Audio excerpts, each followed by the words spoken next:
Merci Balandinho Sobo Mesala Kolanda ya bino mopandi sango monene ya mboka na kombo ya Edino Image le king de la presse. Alors lelo na yeli susu kosolola na bino moke concernant qui moté mamabe. To solola ngona pasteur to apôtre Gédéon. To meka ko décortiquer moke qui moté mamabe ngolo banini. Évangile lelo na évangile sika. To meka ko comparer yango tout la ndenge ni penza apôtre Gédéon Moussana Arolimbola Bisso. Bonjour apôtre Gédéon. Bonjour Ndeko Edino. Ça va sinon? T'es qui bien ça mazo batela? Ah c'est bien. Alors apôtre Gédéon, yo bika réseaux sociaux ndenge et comment na moi tu éviter to benga ngo besoin ou to benga ngo na éviter évangile lelo mais quand on expliquer sur évangile lelo na évangile oyo il y a tango ya ba ya tango ya kala. Évangile lelo na évangile tango ya kala. Différence dans nos années. Évangile ya lelo na tango ya kala donc ils sont vraiment différents. Il y a vraiment différent. Ils sont différents puisque évangile ya lelo deux hommes ont distraction côté trop. Distraction côté trop. Ouais ouais. Évangile ya kala ils allaient bonté. Oui. Tango évangile kala to yebi que no ba pevalongo bo kende après wana ozomona que no banzambe malamu babima donc ba bazuzwa makamanzambe na série nyonso que par rapport à lelo par rapport à lelo buzobe côté belé na évangile makamama be côté belé na kati évangile lokuta pe côté belé donc na ba faux miracle bazobenga makiona ouais ozomona donc makione côté na kati église nyonso to nozomona que non etalisa to komi ko kende vers fin de la temps fin du temps mais quand ko ba pasteur ya tango wana ya tango tangi babima ba mpevalongo ba nzambe malamu lolenge ni bazaki ko fonctionner ba pasteur ya tango ya kala ba pasteur ya tango ya kala ozomona que non ba ndatamula trop na crainte de l'éternel ozomona pour crainte de l'éternel yango ezomema que non ni libota na nzambe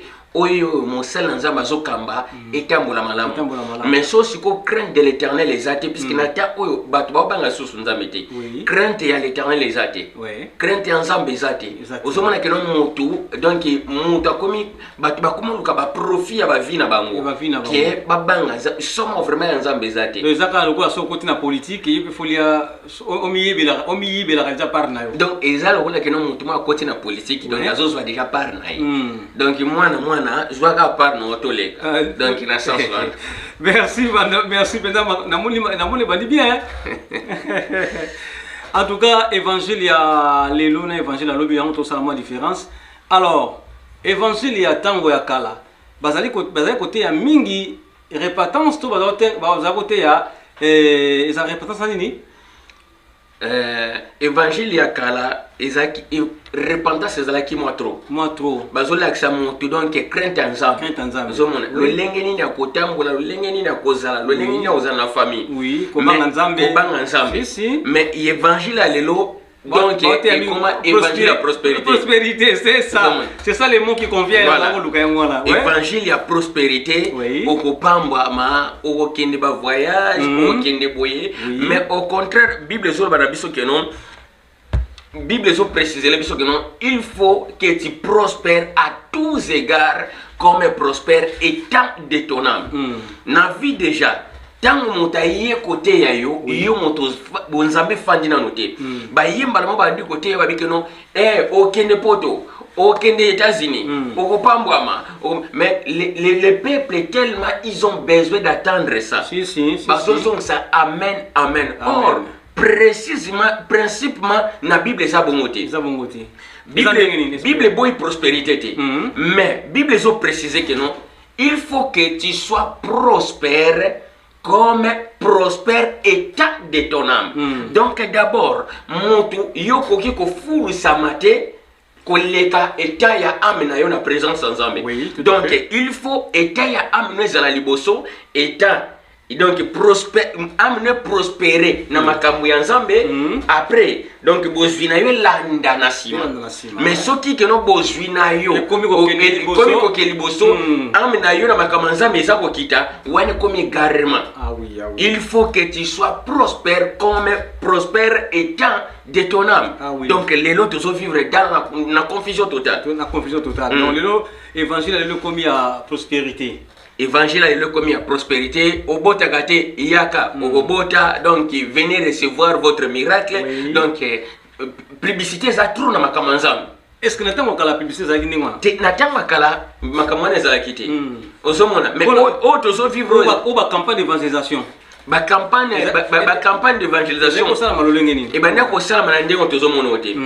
Ba campagne d'évangélisation déjà ozomona que ba na salama bandeko basi groupe otobenga ba groupe d'intercession tant pe bazokinde ko kabula ba flyer wana na banzela au moins na l'atelier ndeko mwasi yo modèle donc yo mo somo le ko lo banete donc fondi maka nkolo yesu il faut tout dans nzambe mbala moko kwa osomona mais ya lelo tangu azoya oyebite ndeko ya mwasi aza vrai to aza faux azoya ko dragueto azolinga ba dragueto wana kutute aza vrai to aza faux oui expliquez-nous entre vrai faux donc yo yebi amote tena éviter expliquer biso bato ya sabolenga ya sabu na tango toza lelo oui il faut yeba ndeko dino to komo banga bana basi so moni azoya bu ko banga note il faut mettre là est-ce que ça vrai toi ça faux ozomona aza vrai puisque trop de faux basala misu ya faux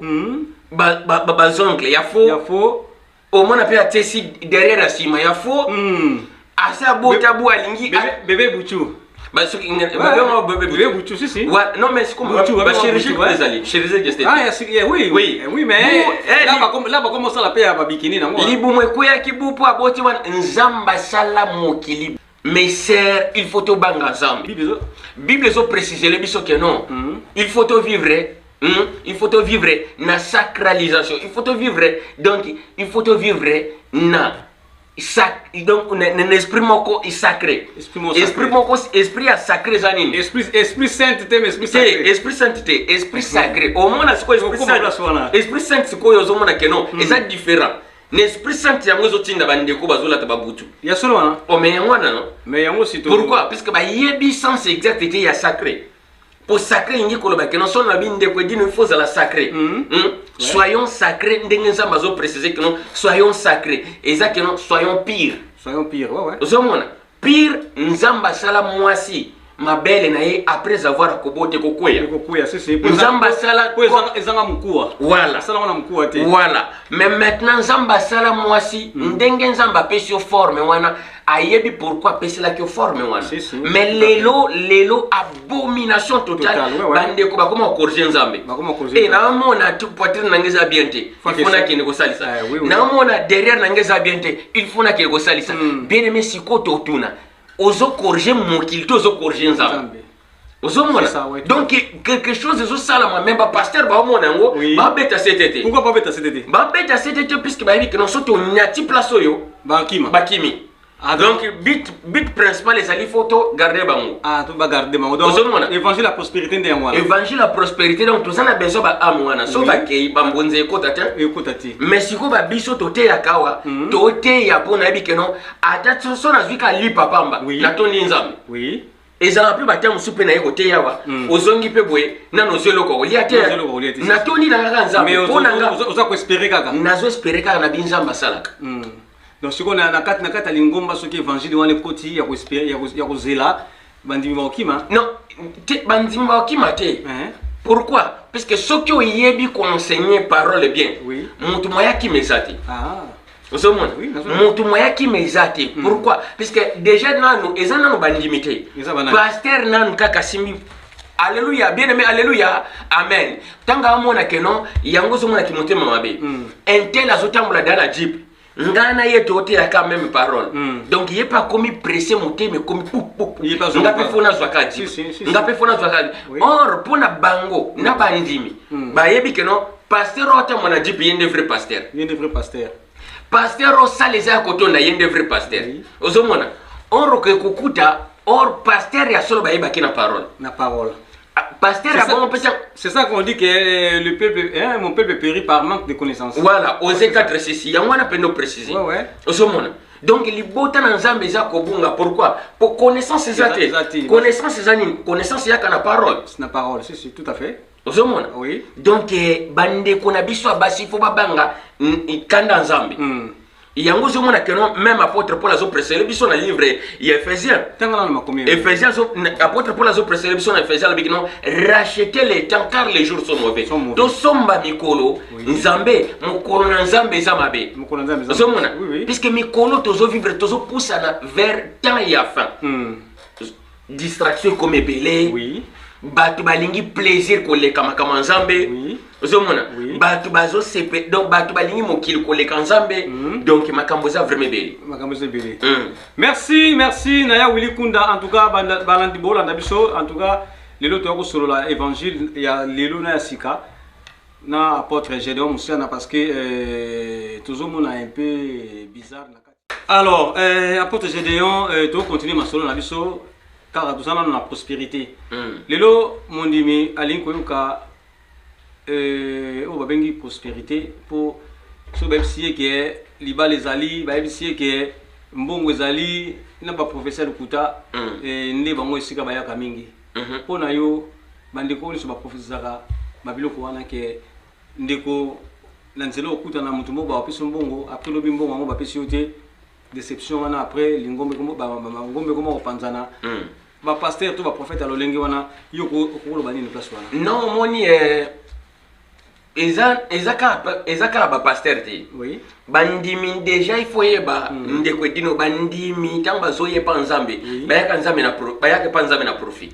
Oyebi yango? Bayaka na profit. Bayaka pa nzambe na profit. Basi ba kuboza mabala. Non puisque ozomona lelo na okelo ba bino na bonzambe tozaka na ba sopeka. Ba sopeka. Ça veut dire sopeka to bien na mokili comme ça na bonzambe. Mais yango eza na bonzambe. Ouais, expliquez na biso na sopeka. Parce que ozomona Bible nzamba zolo ba keno l'heure vient, il est déjà venu là où les vrais adorateurs adoreront le Père en esprit et en vérité. Mais eza bongo te lelo. L'heure vient, il est déjà venu là où les demandeurs ozomona bakoyana makula tata pona ko demander en esprit na vérité. Expliquez-nous les demandeurs bakoyana makula tata. Donc ozomona ezan na sens ezan ndenge ni na expliquer très bien. Tango batu lelo bakoma na besoin nini keno? Oui. Nzambe pesanga. Nzambe salela ngai. Nzambe kabela ngai. Donc nzambe na sana besoin na bala. Nzambe na sana besoin na bota. Nzambe na sana besoin mais soki wana prière bandimi. Wana prière bandimi. Soki kaka yango. Lokola ba pasteur ba yebi posa ya bandimi. Yango moni bakoma peka ko flasher bango na posa na bango. Venez recevoir. Venez recevoir. Okobala. Miracle guérison puisque on dit que non place ndeko dino linga pondu mingi mais siko sona bisi ndeko dino ke na lamba pondu lokola yo linga omingo yano donc lokola yebi guna yo na présenter ka guna yo. Oui tout à fait. Ayebi ba pasteur ba yebi bandimi lokola ke non les demandeurs. Les demandeurs d'asile comme les demandeurs ensemble. Les sopeka nzambe pesanga kambela ngai nzambe sombela ngai. Tu vois même maintenant ce qui a ziango asali mamoko tout la musiaza. Akei libela omona kaka ndeko ya lelaki mwana jour opesa auza mwana raisonne pe comme kapa nzambe mwana o déranger trop. Vraiment moi on dérange aux mona mikolo vraiment pas pasteur limbisa donc kaka wana ndeko yo kaka lelaki libala boyeba bango peza le jour kaka fi libala réseau comme pe kaka mobile kaka mobile nanga lingate pour le biba pasteur buso beze belé quoi yo lelaki libala na kata lingo to génie mais maintenant yo zango réseau peut comme ça libala on peut kaka et comme quoi empêcher ozomona donc bateau ba yaki pa nzambe na profit après avoir akokende atiki mamu nzambe quoi olingo wana yango zomona na livre Apocalypse nzamba azolela bike non il faut zonger la première amour. La première amour. Apocalypse chapitre 2 nzamba olela bike non il faut zonger la première amour. premier amour wana eza lisusu te ozomona bolembo ekoti négligence ekoti yango tozomona na ntango yango ozomona tozolobela nde tozolobela kondima ya kala na ya lelo eza ndenge moko te.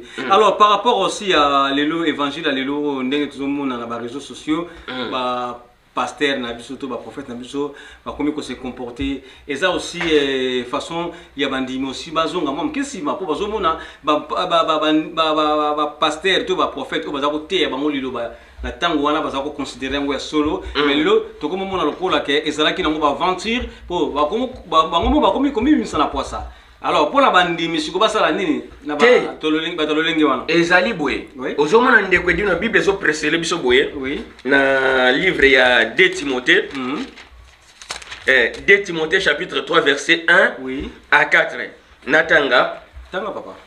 Sache que dans les derniers jours il y aura des temps difficiles car les hommes seront égoïstes, amis de l'argent, fanfarons, hautains, blasphémateurs, rebelles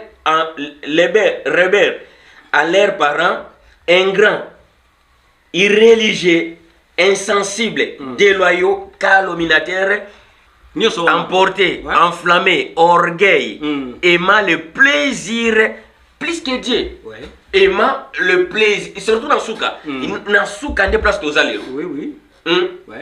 Orgueil, il y a na dernier jour. Donc, awawa Timothée chapitre 2 verset 3, 2 Timothée chapitre 3 verset 1 à 4. Yango le makamé soana. Oui, yango le makamé na dernier jour. Il faut y ba que non. Tozana batamo ko difficile. Batamo difficile yango yo. Et tozomona. Toto leka na ba Covid ya watu kangama manda ku confinement zonga boye. Tozonga bo évangile changer wani.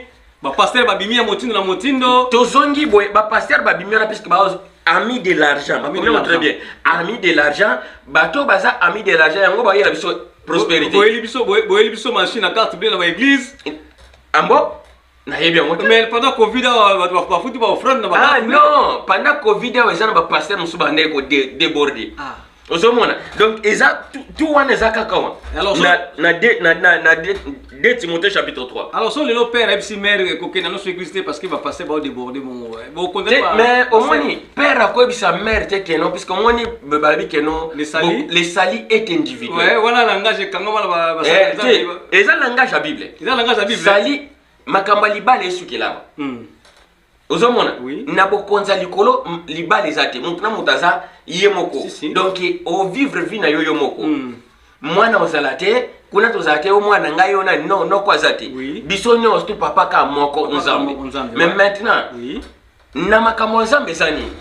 Lelo il faut comprendre des akati ba pasteur. Pour battre ba baby ça peut ba pasteur za bandimi. Nandé ni expliquer non. Lelo bandimi na ndi battre ba pousser ba pasteur ba commettre ba dégâts na ba scandale. Mais toi expliquer biso. Lelo to pesa par exemple. Omoni nako le kana wana tei nzamba za bolingo nzamba za boboto na publier on YouTube. Omoni etala mamwe. Oui, etala mamwe. Etala mamwe ke na oyo émission to sali na bandi ko finga. Yeso sokute na obete mabe. Yebwe donc Congolais lingala biloka bongo. Oui. Ce qui est loka bongo malama ba ndoti nango lien. To na bisa ko ni ba pasteur oyo. Ba pasteur ro ba komisa biso na suka. Atindi lien. Na loba no ni donc bango balingi bamona mabe. Ke bamona malamu. Ke bamona malamu. Oui. Ya mabe yango ba publier yango rapide. Pourquoi? Po bazana donc esprit zakati na mango ko ba suyer makamanzambe.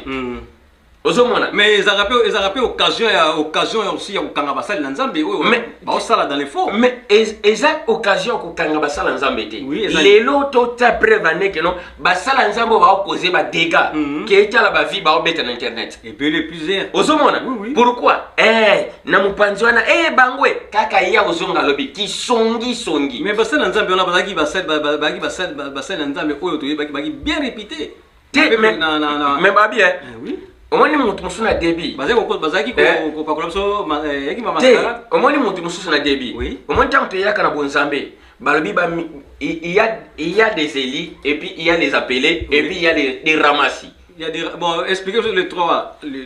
Toza na Beli. Oui. Oui. Bah, oyo nzamba pona ye. Nenga pona ka Jérémie. Uta li boumama na ye. Mais il y a les autres, ils sont juste appelés. Donc, bah, yé kaka. Bah, yé kaka. Zomona. Moussi pe akol yi kampiko. Aye kaka me. Alubiana na imité quand ndenge ko dino tambolaka. Nazo marché correct. Mais les ramassis sont terribles. Les ramassis, balandi kaka, na landi kaka pona moni ndeko dino, tozakine totanga les classes ndenge nini donc derrière na leka ndeko dino maye. Neti babande comme so moni yo sala émission na yo, yepe so akitsa titre akilanda so émission. Voilà. Donc moment yo sala, yepa yo sala kana moment wana. Mais wana si même titre est-ce que te wana comme jalousie. Comme jalousie. Et comme jalousie qui monte mabe. Wana réponse uti pa na yo hein. Oui. Yo sala émission, mais yepa ke yo sala émission même titre wana eza jalousie totale. C'est bien. C'est bien. En tout cas, on a reçu réponse d'Abino. Mon culeur koufa na jalousie. Si, je sais. Jalousie, surtout dans le milieu congolais. Oui. Congolais, ça très jaloux. Oui. Ali bomo la moninga soitin. Tole la mboka ebongate. Pona nini jalousie nan. Oui. Congolais lingana ngana na bongana liboso. Donc apôtre ba ndeko lolenge wana eza ki monte ki bondo kito. Non, eza vraiment parce que moi dès le départ il faut ba que non. Et loko boma makambo eza jalousie. Jalousie si tout à fait. Et loko vraiment boma makambo donc Caïn a boma ndeko na e pona jalousie. Si tout à fait. Ozomona. Mais yango zomona histoire monsieur zappé na Bible. Oui. Eza na histoire eza na livre na Bible na livre il y a 1 Samuel chapitre 18. 1 Samuel chapitre 18 verset 5 à 9. Oui. Saoul tellement moni que non David. Or David azana se. Oui. David aza soda ya Saoul. Azana se à cause kaka ke guerre force na ye. Grâce aux nzamba sali force a pesa que David a zo ko évoluer. David a bomi belé. Mais maintenant tant watalika la misala David écoute c'est mutema mabe. Donc jalousie. So moni motu yo sale loko yipe mamobo a répéter sala ngo. Tala moto na malamu seke moto na viaka yo. Si. En viaka yo même maintenant sikoyo. Pona nini donc ils ont poussé abanda ko sala loko makamno so yo sala. Mais pourquoi akuyaka la devayote ya bisao ke na sepela na misala na osala ka. Mais jalousie la lingina mais jalousie za bongotin. Donc jalousie faut mona ka mutu mazo piquer au kala musika bazo bisao. Exact des choses. Nan viaka ye. Oui. Ozomona eza autrement na jalousa eza pe autrement.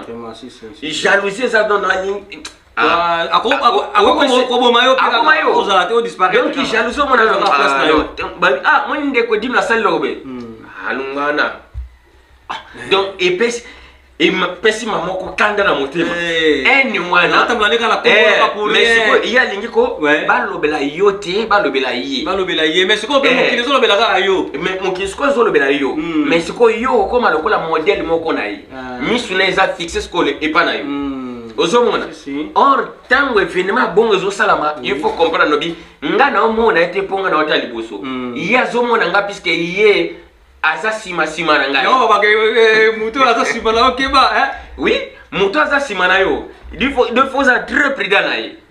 Bon, toi les gars, donc muto aza sima na yo nde muto aza sima na yo yende vraiment comme muto azo imiter yo azo luka capter et ndeko dino lo bandeni donc jalousie za la bon jalousie za ndemwana en tout cas jalousie za donc jalousie penda eza ndemona assassin.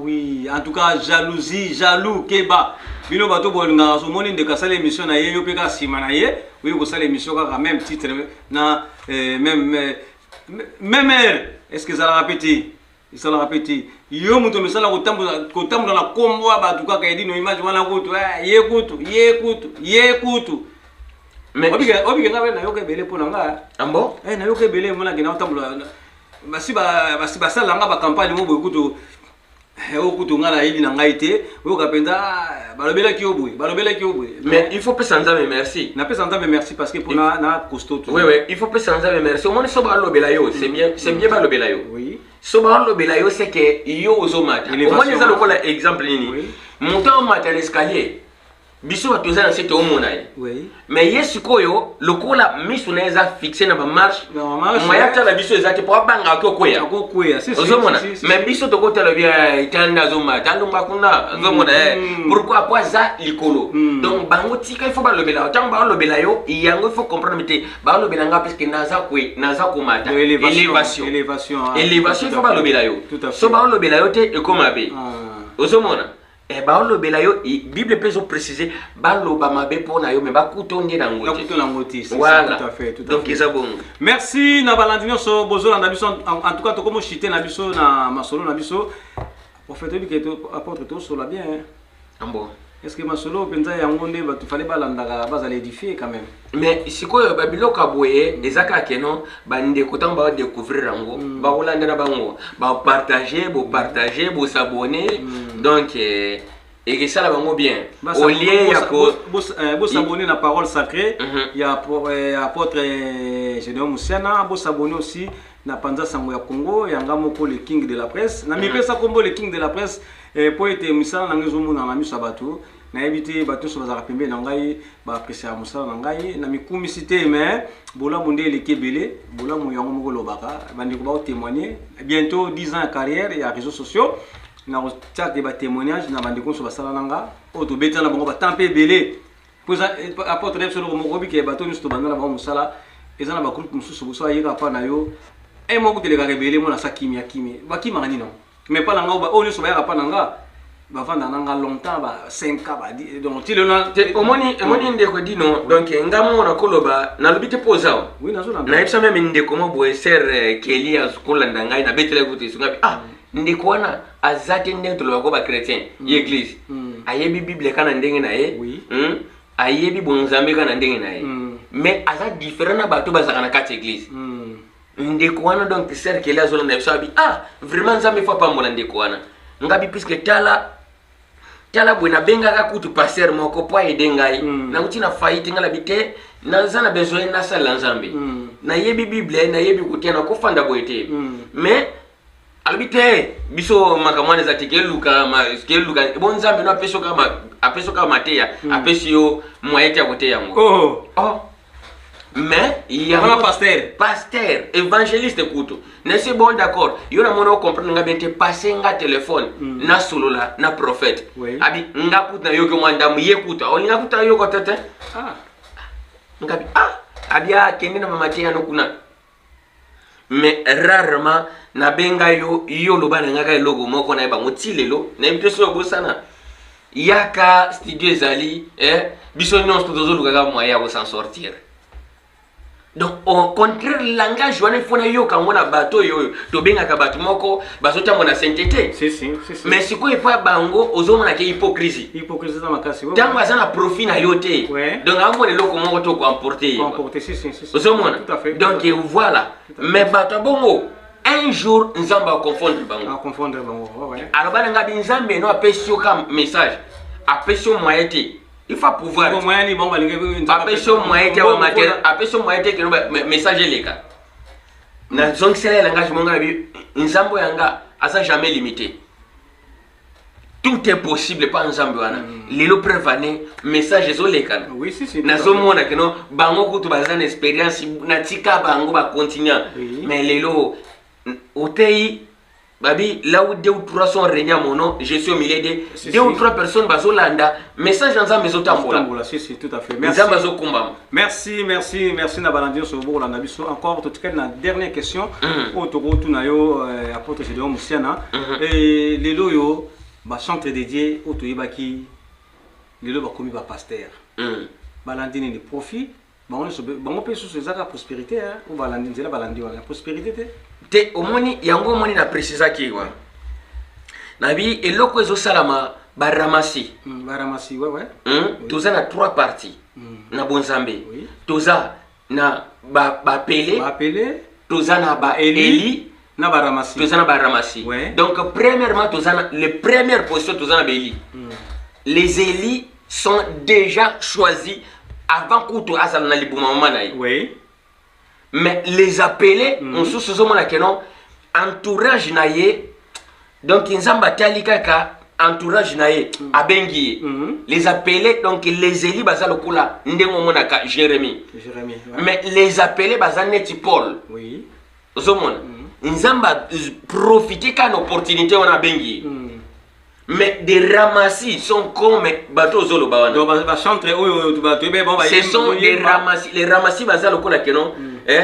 bateau ba yeka na vague ouais vague ozomona parce que histoire ba ramasser za histoire ya Égypte tangu bana ya Israël bazobima tangu bana ya Congo oui o to lo bakalelo ba falsifier ba tangu bana ya Israël ozomona tangu bana ya Congo ba bima na Égypte ya Nubia mais maintenant batu ya Nubia ba glandi bango à cause ya nzala pour une fois ba yokini babike non nzambe na bango ko pambola bango nzambe na bango azomemba maona terre moko eza fertile terre moko abondante tu vois abimo soto kira bango to zanga ya kolia te to zanga ya komela te mais maintenant tous les chantres ba comprendre que production eza société ba producteur bazate et comme ka oyembi oteka na compte na yo ya YouTube et bon siko sope compte na YouTube ba bayina bango te or ba ndé olia par rapport à ba producteur ya ka somi nzembo na yo e bonga e beba eza ya producteur siko eza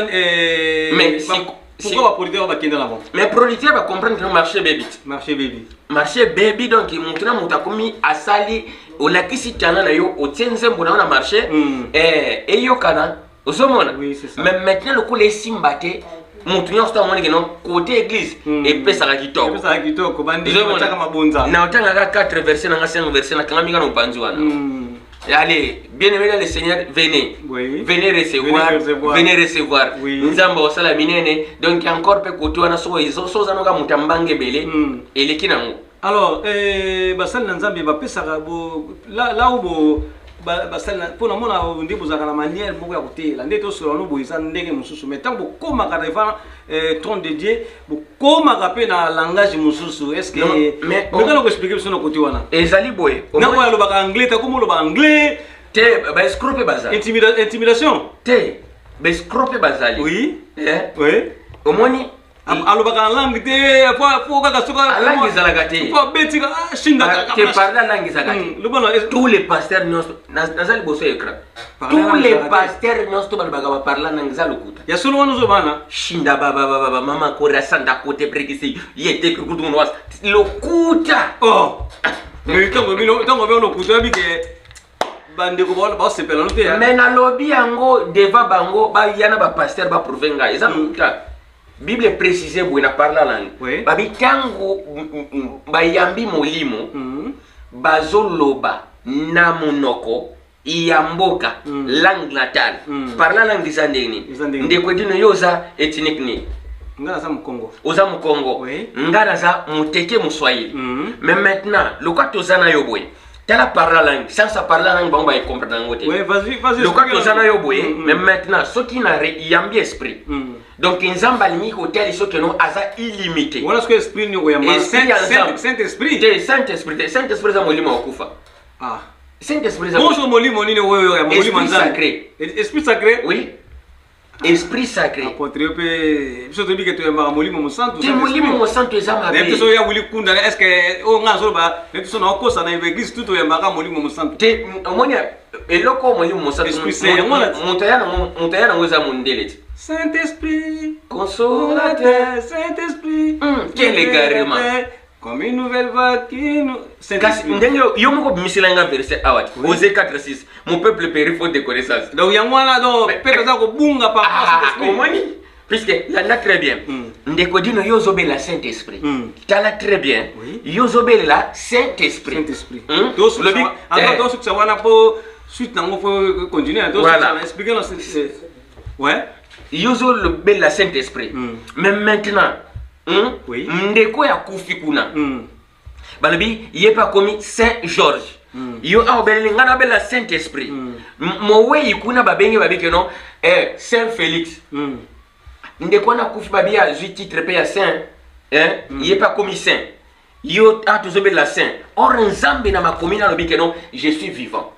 Mais maintenant tel est le mususu omoni na Bible batel biso sainte Bible on est ba comme sacré Bible oui sacré ça lokola no parole pire ouais o isa falsifié mais sainte comme lo mususu makomi nzambe eza parole vivante mais yo saint esprit eza moli boko kufa mais yo simi Bible bakomi kasi ngana simi ngo pona corrigeango po corrigeango ngana corrigeanga ndango oh bit na ngeza ke na corrigeango soki yango ezate yango eza ko preuve tant makamona zolo banazo prouver tala Bible awa babi Nouveau Testament na Ancien Testament. Oui. Or, tant bazolo ba testament eza lokola ke non lettre mowe ya tiki. Lettre mowe ya tiki si. Papa na bino akufa tika testament. Oui. Lopango ya nzili ya dino. Ba pesa dino. Lopango kuna. Donc zo mona parole wana sko tant ba tanga ba bien parole eza testé. Bongo sko na nouveau. Mais maintenant Nouveau Testament na Ancien Testament ezo laksa ke non bato ba koma yango ba kufa. Ba maloba ba weyi batika. Na wana na ancien. Na non stimi balé. Ouais, ba benyango Ancien Testament. Donc ba Ancien Testament na ba Nouveau Testament. Ba livre nyos tout. Donc ngi la ça ko non livre ya ba wey ya kala na livre ba wey ya sika. Ozomona ndenge omoni nde basakana na makambo. En tout cas, message to linga to benga mosala nzambe moko peut-être tout ça bino fara pour te basala nzambe mo pe ba yakati. To mekana no kombe ba ko décortiquer encore entre Ancien Testament et Sainte Bible. Ouais. Ouais, to mais or parole ya nzambe za parole moko sacrée. Oui. Voir même Kimbango albaki que nous aurons sotali prophétie Kimbango il y a 2021 abi nous aurons albité que nous aurons notre sainte Bible, nous aurons notre saint livre, nous aurons notre livre sacré. Kimbango a précisé notre livre sacré, nous aurons notre propre livre sacré. Makambo zo ba yeba ko déjà avant mais na ça ko Kimbango to yebanit. Merci. Bande kono so botu kolanda biso. Alors apôtre pour na lelo to suka awa pour to zwa bango to solama mke makamwa Kimbangu parce que tango lobi ke Kimbangu boyebani to kozwa encore na plateau to solama makamwa Kimbangu te makamwa Kimbangu to beta pena histoire ya Kimbangu abotama wapi date batia date de naissance na est-ce que ça vrai ou faux et puis pourquoi Kimbangu a se retrouvaki na prison na Elisabethville au lieu il y a Bakongo pour bakangela na Bakongo mais ba transférer na Elisabethville et ça na bit na ngope bango ba yeba te même bande Kimbangi se sont ignorés na makambwana donc na ko expliquer ba détail nyonso ya Simon Kimbangu pour Simon Kimbangu azana kata Bible mukolokana oloba bango pe batika monopole merci en tout cas émission kitoko makasi bo s'abonner vraiment ben monsieur les kaka ou inaperçu vous s'abonner. En tout cas apôtre nganayo to pesi ba rendez-vous mbala sima ba c'est la biso ba uzoma kama kitoko nzamba sunga pambola. Merci nzamba pambola. En tout cas ciao na émission.